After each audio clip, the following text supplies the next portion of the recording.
Tere! Üks-ühele koosolekud on tõhusad vahendid juhtimise ja töötajate arendamise seisukohalt. Kuid millised on 3 peamist põhimõtet, mida jälgida, et need koosolekud oleksid tõeliselt tulemuslikud? Esiteks, toimumise koht. Koosolek ei pea toimuma alati täiesti privaatses ruumis, kuid see ei tohi olla ka avalik koht, kus teised saavad pealt kuulata.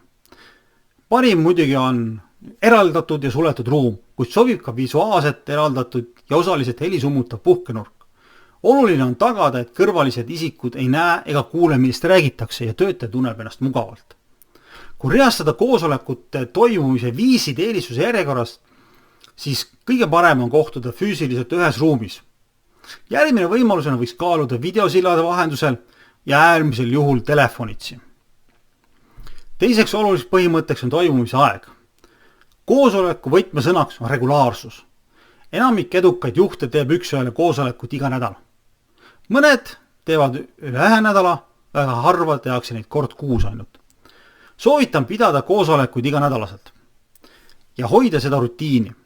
Võib tunduda, et iga nädalast koosolekutel pole piisavalt teemasid, kuid kiiresti saab selgeks, et kohtumised on töötajatele olulised motivatsiooni ja kommunikatsiooni allikad.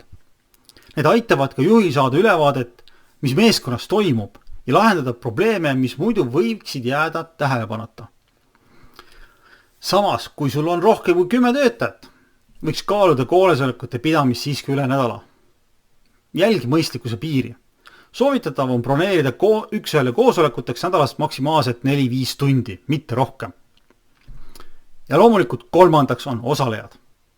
Nagu nimigi ütleb, koosolekul osalevad ainult 2 inimest, sina juhina ja töötaja.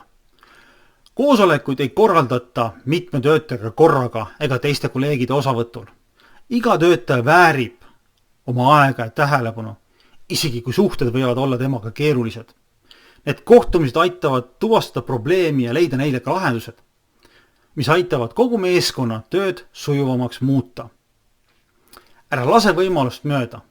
Liitu kohe veebikoolitusega või telli koolitus üks-ühele koosoleku meistriklass ja saa teada, kuidas üks-ühele koosolekuid efektiivsemalt korraldada ja omad esimesed nipid, kuidas seda ka reaalselt teha.